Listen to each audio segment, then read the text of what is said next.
भिवंडीतील टेमघरपाडा गावात चैत्र पौर्णिमेनिमित्त आई एकविरा देवीचा भव्य पालखी सोहळा अत्यंत भक्तिमय वातावरणात आणि उत्साहात पार पडला.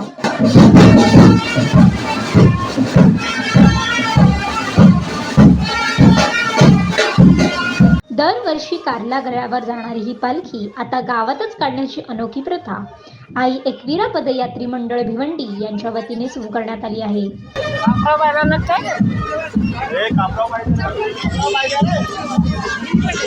कारला गडावर पालखीवरून होणारे वादविवाद आणि कोरोना काळातील निर्बंध या पार्श्वभूमीवर ग्रामस्थ आणि मंडळाने गडावर न जाता गावातच उत्सव साजरा करण्याचा महत्त्वपूर्ण निर्णय घेतला होता. या निर्णयाला आता एका मोठ्या महोत्सवाचे स्वरूप प्राप्त झाले आहे. यंदाच्या पालखी सोहळ्यानिमित्त संपूर्ण गावात दिव्यांची आकर्षक रोषणाई करण्यात आली होती. फुलांनी सजवलेली देवीची पालखी, ढोलताशांचा गजर आणि भाविकांची उडाली झुंबड यामुळे संपूर्ण गाव भक्तिरसात तल्लीन झाले होते.